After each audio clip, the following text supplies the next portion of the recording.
Alright, let's see what we got cooking today. So, we got a lot more done. Really, I just had yesterday to spend on this, so I got the, and I'll take the camera off a little while, we'll walk around. I know there's tables in the way. Matter of fact, I just got this table.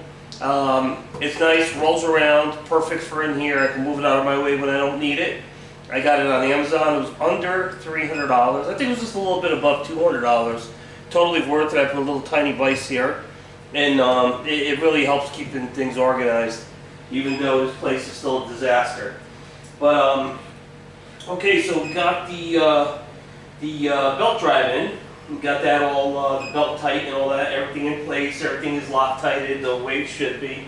I got the gaskets in for the intake manifold. However, I made a decision to change the hardware to the 12-point head instead of the hex heads or the Allen heads that it came with. The 12-point head allows you to torque it much better, and I think it looks better too. And I got them in high polished ARP.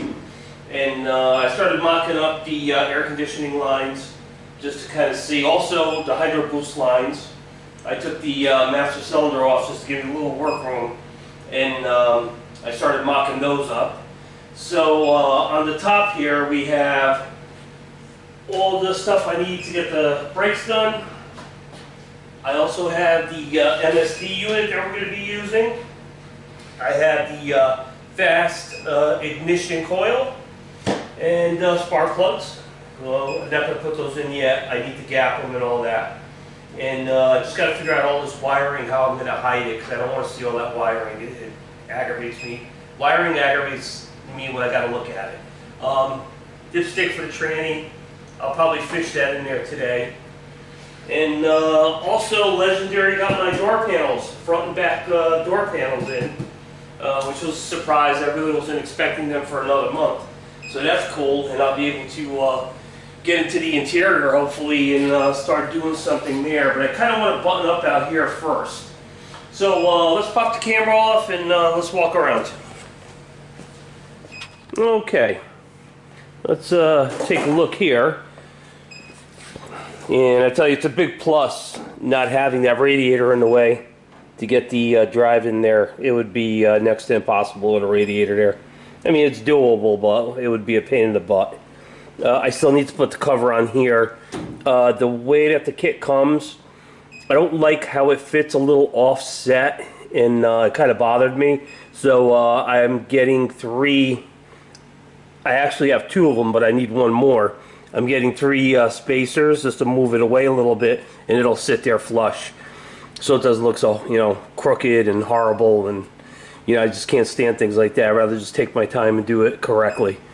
And we started mocking up the lines and leading to the booster. I didn't put the other end on yet because I got to cut them. But before I cut and do all that, I have some hose, hose brackets coming that'll keep this nice and neat, and I'll run it the way I want to run it on here, so it doesn't look like crap. And at that point, I'll mark and cut and build the hose as needed. This one here, I'm going with a 45. They had just given me just the rubber hose there, but we're not dealing with a rubber hose. So I'm going to put a stainless steel braided line there for the return. And the other thing that I need to deal with is the power steering reservoir. I never ordered one because I don't know what I can fit. I probably need to get the radiator here, and I'm thinking that that reservoir is going to fit somewhere around here. It's got to be a little high, but not too high to where you can't close the hood. If I ever figure out the hood situation too, that's the next headache. Well, it's been an ongoing headache. But I was going to put the intake on, but I just didn't like the hardware. So I just put the gaskets on there just to kind of get them out of the box and one less thing to trip over here. So, you know, we got quite a bit done. And let's take a look at the MSD unit. It's the MSD 6A. It's the one that's kind of recommended with the fuel injection system that I have. So I went with their recommendation. Also, it had really great reviews, so I went with that. Again, engine manufacturers. The gentleman I spoke to said to use the NGKs. That's what I ordered. And there's the fast coil, which you know, was a fair price. And again, it is a fast system on here, so I'm trying to keep it all generic. Or I'm sorry, not generic, all one OEM, trying not to mix too much up. The only part they don't make, well, they do, but it was kind of hard to get. Nobody had it. Would have been the module. So I just went with the MSD6A, which they also do recommend. And I guess that's about it. You know, slowly and surely, I'm just kind of adding things to see how they look. Here's the AC hoses. So they're going to sit under there, kind of hidden. And the service ports will be right here. And for the most part, they'll be accessible.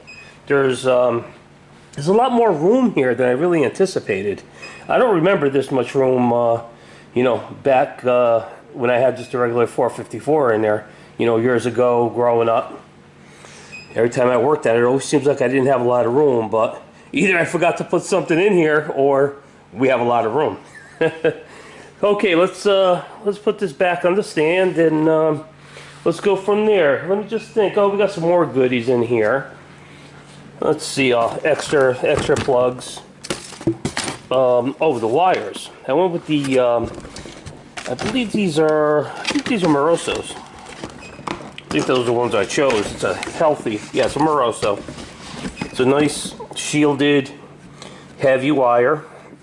It's in like a gray color, and they're really heavy, and that's what we're going to go with. Again, great reviews. The price was okay. I think it was like $139. So, you know, for what you're buying, I feel that it was a good price.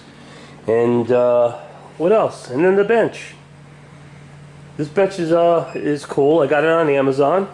Below $300. I really needed something here that I could move around. And it's got a power strip there. I just got it plugged into itself just to get that out of the way. And this is just an inexpensive little vise that I purchased for other reasons. And I took it off the other bench from the machine shop and I brought it in here. It was a great help. It helped me put together a few things, and it worked out well, you know, for the little tiny vise that it is. And I think that's about it on goodies and new things, and you know, and then again the legendary, the I don't want to open it. I opened the box already, but I kind of sealed it back up. Those are the door panels and the rear panels. So this way, our interior, I have to look at my list. I believe everything is here, and the last thing I need to order, which I haven't done yet, is the vinyl top.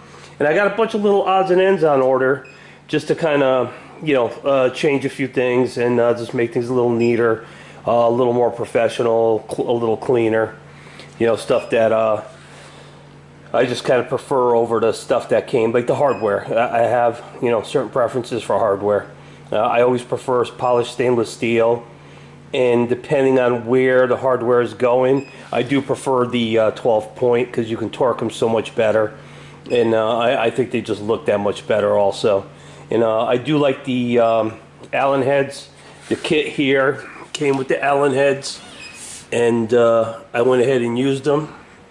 And it's all Allen head. I did have to change this idea here.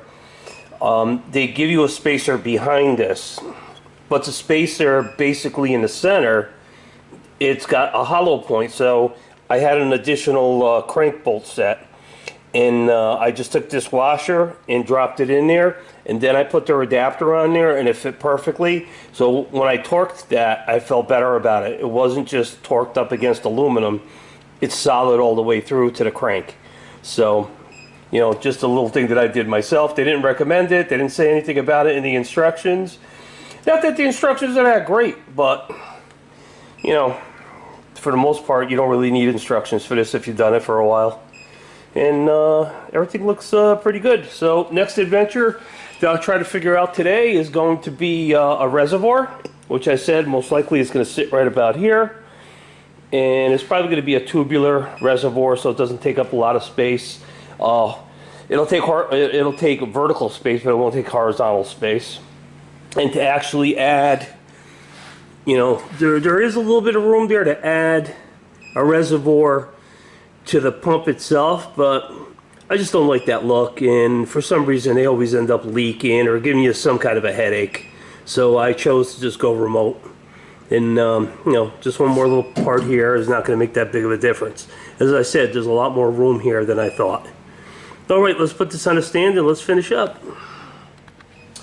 All right, so the one other additional thing that hasn't arrived, because it came from a separate, it came from the same vendor but from a different location, is the dual sync distributor that I bought. To again, it's going to be a fast dual sync distributor, so it matches the system that I have, so everything will be plug and play, and hopefully we don't end up with a bunch of ugly wires everywhere. I'll figure out how to hide all that. So like I said before, I just don't like wires. I just don't like all that mess all over the place. I like things as clean as possible. And I think, you know, we're getting pretty close. I'm trying to decide on an exhaust. I'm not sure what I'm going to do with the exhaust yet. I didn't want to go with a full exhaust, but maybe I will go with a full exhaust. I was thinking maybe a MagnaFlow. They seem to have good ratings. I've heard the MagnaFlow on a big block before, and it does sound pretty good. I'm not looking for loud and obnoxious. I'm just looking for a good rumble. So if anybody can think of anything better, just let me know. And I guess that's about it.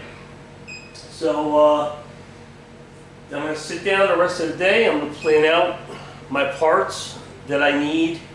I already started doing that, but I'm going to plan out the rest of the parts that I need to try to get closer and closer to the point of where I can get this motor, you know, ready to start.